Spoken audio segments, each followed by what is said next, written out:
سوال تھا کون سی قبروں پر سچا ہوتا ہے؟ لوکیشن بتائیں گے پلیز؟ جی مجھے وہاں سے پرمیشن ملی، اور نظر و نیاز کرنا شرک ہے، یہ کہاں پر لکھا ہوا اور ایسی کون سی نظر و نیاز؟ یہ مناسب مجھے لوکیشن پتا کرنی ہے کون سی قبروں چل رہا تھا، اور بڑے اطمینان کے ساتھ، بڑے سکون کے ساتھ سبھی بھائی ہمارے سن رہے تھے۔ یہاں دیکھیے، یہاں الحمدللہ جو بھی باتیں شیخ محترم نے بیان کی ہے، ان تمام بات کے دلائل بھی شیخ محترم نے حوالے کے ساتھ دیا ہے۔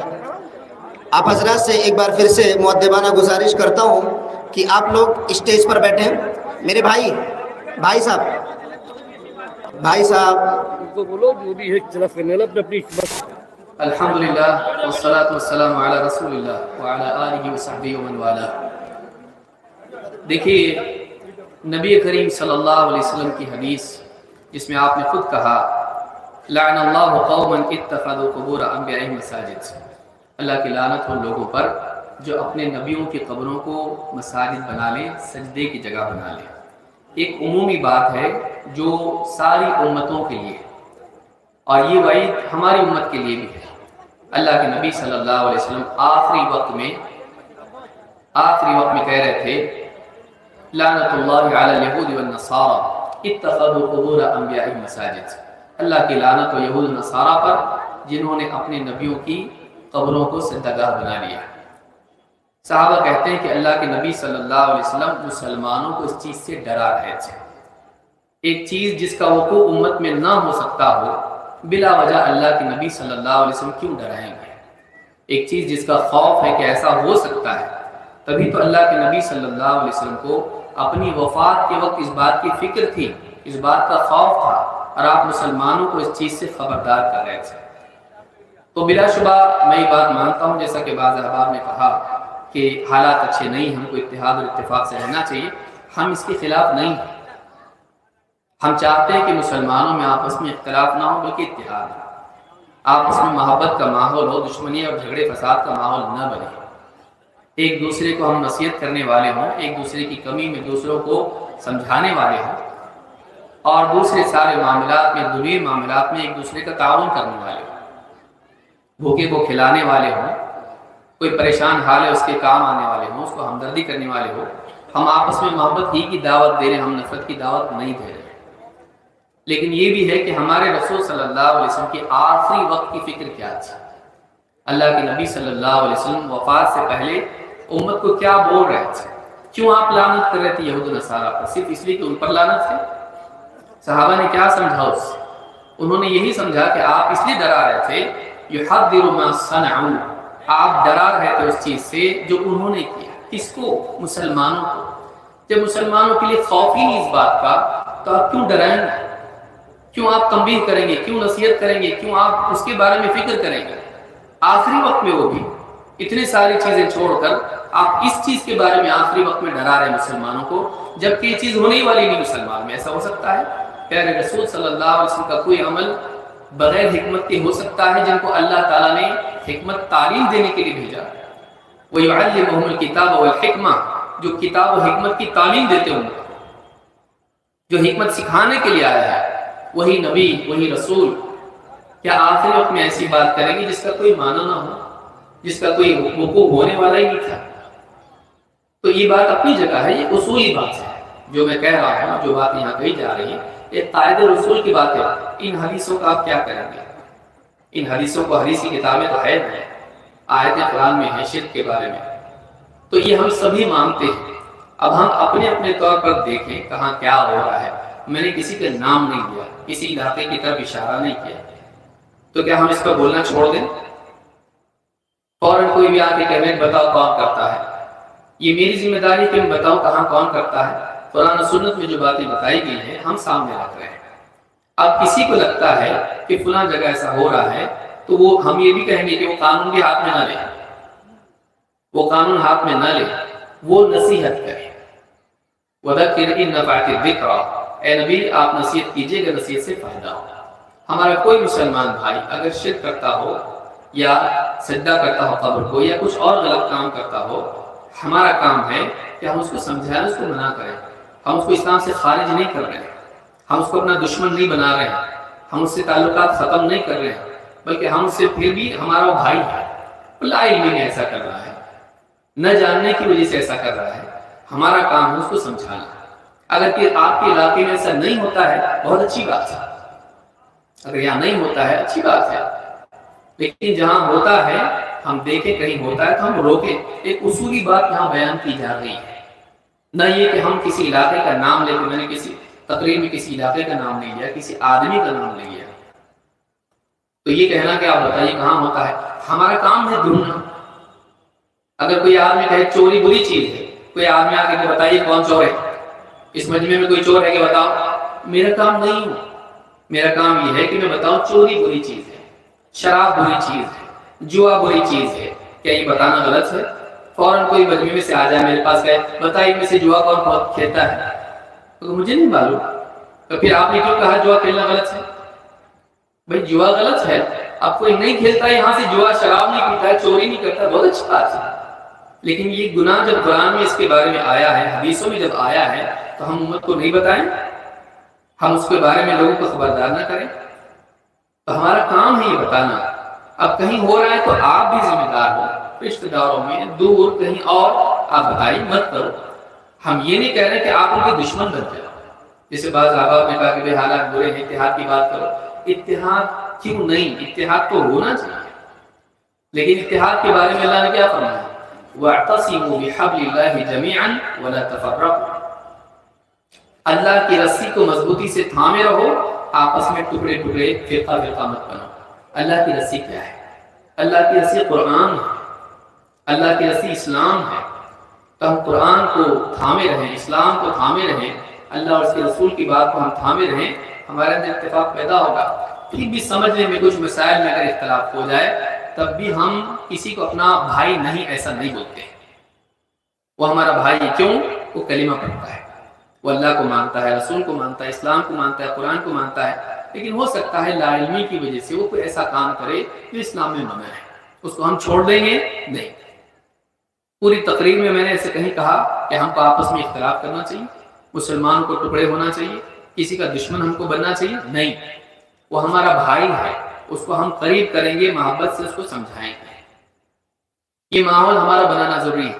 اس سے آپ جذباتی اگر ہو جائیں تو ماحول خراب ہوگا، اس سے کیا حل نکلے گا بتائیے؟ ہاں اگر میں کسی کا نام لے کے کسی کے اوپر تنقید کروں، آپ مجھ کو بول سکتے ہو کہ آپ نے فلاں کے بارے میں ایسا کہا، کہاں کہاں انہوں نے ایسا کہاں کیا، انہوں نے ایسا، آپ مجھ سے پوچھ سکتے ہو۔ ایک عمومی بات میں بیان کر رہا ہوں کہ قرآن و سنت میں جتنی برائیوں کے بارے میں آیا ہے، کیا ہم سب بولنا چھوڑ دیں اس لیے کہ ہمارے پاس پروف ہونا ضروری ہے؟ ایسا ضروری نہیں۔ اصولی بات بیان کرنے کے لیے آپ کے پاس فلاں علاقہ، فلاں آدمی، فلاں دیہات، اس کی مثال ہو ضروری نہیں ہے۔ اللہ کے نبی صلی اللہ علیہ وسلم کے حدیثوں میں یہ آیا ہے کہ قیامت کے وقت، قیامت سے قریب ایسا ہوگا کہ لوگ گدھوں کی طرح راستے میں مرد اور عورت گندی حرکت کریں گے، ایک دوسرے کے ساتھ میں زنا کاری کریں گے، راستوں پر جیسے گدھے کرتے ہیں۔ اب کیا کریں، اس حدیث کو بیان کرنا چھوڑ دیں اس لیے کہ آپ کے پاس اس کی مثال نہیں؟ کہاں ہے بتاؤ، ایسا کون کر رہا ہے ایسا؟ بھئی حدیث میں آیا ہے ایسا ہوگا، لیکن آپ نے جب نہیں دیکھا اپنی پوری زندگی میں، اس کا مطلب کیا کریں؟ حدیث جھوٹی ہے؟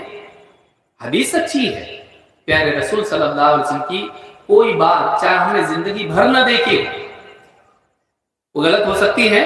پھر کیا ایمان لائے ہم اپنے نبی پر؟ ہم نے اپنے نبی پر کیا ایمان لائے؟ ہم نے نہیں دیکھا اپنی زندگی میں اس کو، لیکن ہم اپنے نبی کی بات کو حق مانتے ہیں۔ آپ نے بتا دیا ایسا ہوگا، ہوگا۔ آپ کو خوف تھا ایک چیز کا کیسا ہو سکتا ہے، ہم مانتے کہ ہو سکتا ہے۔ اس کے لیے ضروری نہیں کہ میں کہیں سے مثال بھی آپ کے سامنے رکھوں، نہیں، رکھ سکتے ہیں، لیکن نہیں رکھے تو کیا ہے؟ کیا ہم بتانا چھوڑ دیں اس کو؟ تو یہ یاد رکھیں کہ اس طرح کی جو بھی باتیں ہوتی ہیں یہ دین کے بارے میں جذباتیت کی وجہ سے ہوتی ہیں۔ ٹھنڈے دل سے اگر کوئی آدمی غور کرے تو بہت ساری باتیں اس کی سمجھ میں آ سکتی ہیں۔ نبی صلی اللہ علیہ وسلم نے جو بھی باتیں بیان کی ہیں، چاہے ہم کو وہ دکھائی دیں نہ دے، ہماری زندگی میں ہمارے سامنے آئے نہ آئے، لیکن آپ نے بتا دیا، وہ پتھر کی لکیر سے بھی زیادہ پکی بات ہے۔ ہم اس کو مانتے ہیں، ہم اس کو مانتے ہیں، بس ہمارے نبی نے بتا دیا، ہم مانتے اس کو، چاہے ہم کو دکھائی دے یا نہ دے. یہ ہمارا ایمان ہونا چاہیے، یہ ہمارا یقین ہونا چاہیے. تو جو بھی باتیں، ابھی بہت ساری باتیں تھی، وقت اس میں کافی نکل گیا، اور اب آپ نے کہا کہ بھائی بات سمیٹ لیں اپنی. لیکن یاد رکھیں کہ جتنے بھی ایمان والے ہیں، اللہ کو اپنا رب مانتے ہیں، اللہ کو معبود برحق مانتے ہیں، نبی صلی اللہ علیہ وسلم کو اپنا نبی اور رسول مانتے ہیں، خاتم النبیین مانتے ہیں، قرآن کو اللہ کی کتاب مانتے ہیں، اسلام کو اللہ کا دین مانتے ہیں، وہ ہمارے بھائی ہیں. وہ ہمارے بھائی ہیں، چاہے وہ کسی غلطی میں مبتلا ہوں، ہم ان کو اسلام سے باہر نہیں نکال رہے. کیوں؟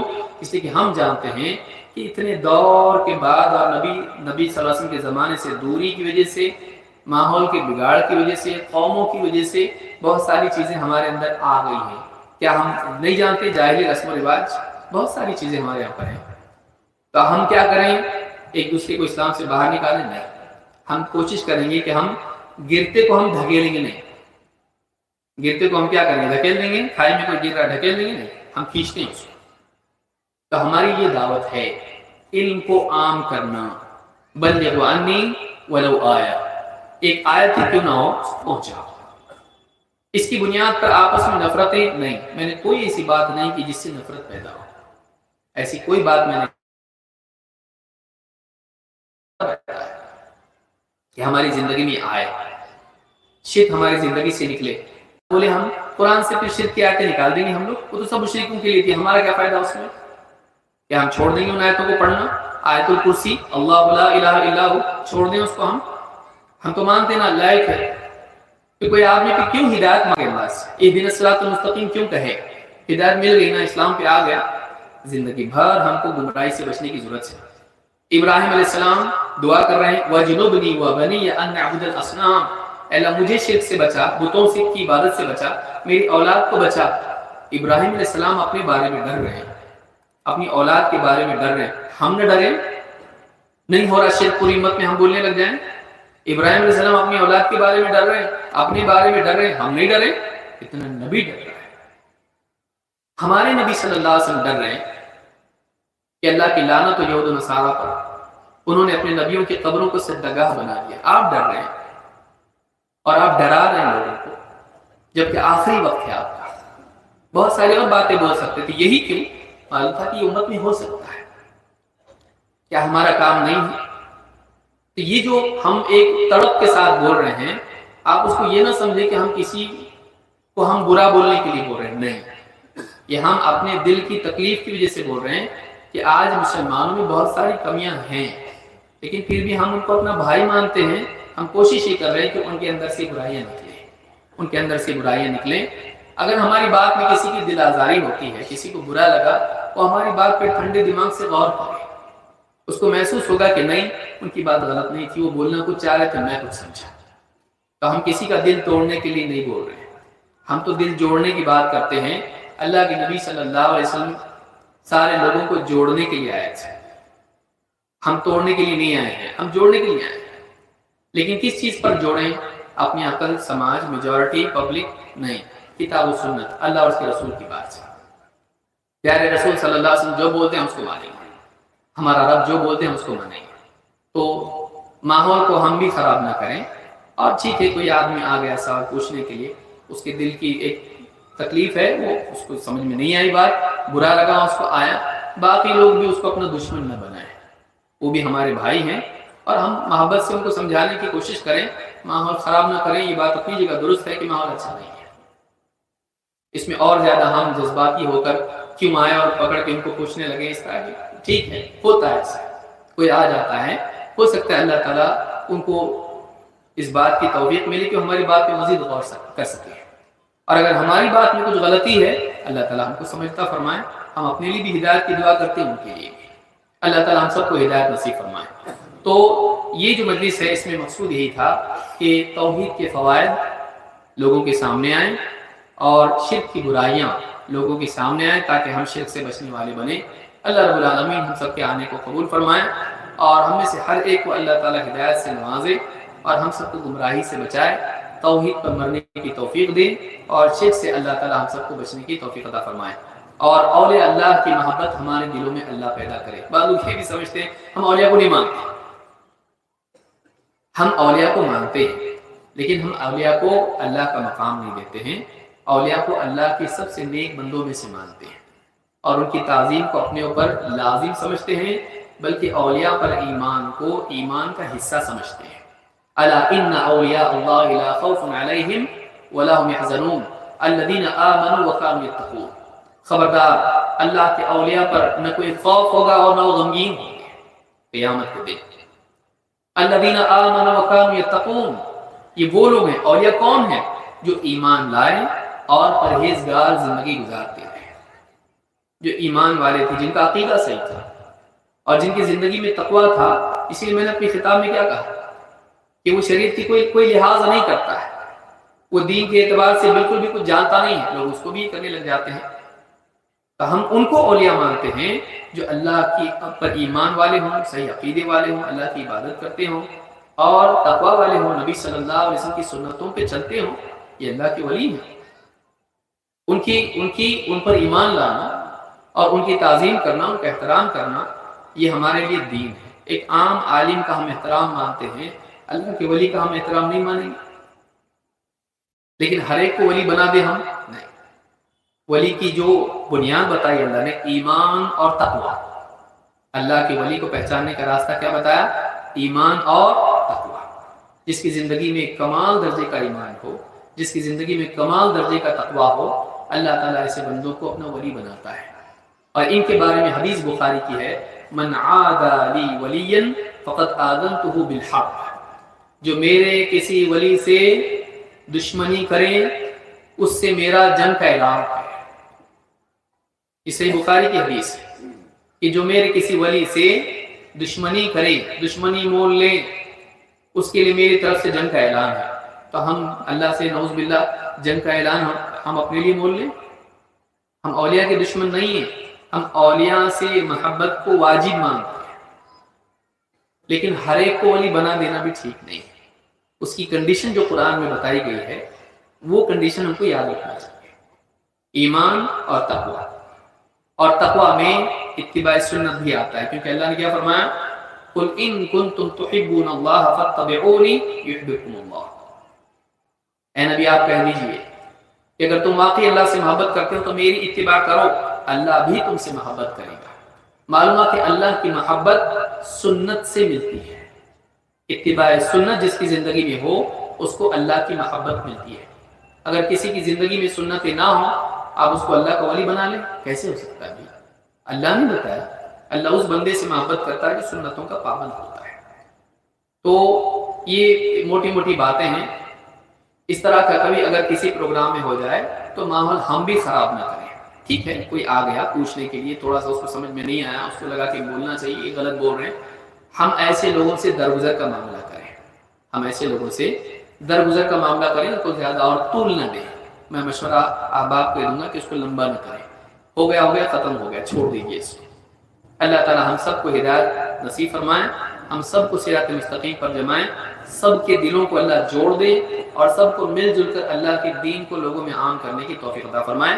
ہم سب کو قرآن و سنت کی پیروی کی توفیق عطا فرمائے، صحابہ کے نقش قدم پر چلنے والا بنائے، اولیاء کی محبت کے ساتھ جینے والا اور اسی پر مرنے والا بنائے. اقول هذا واستغفر الله لي ولكم.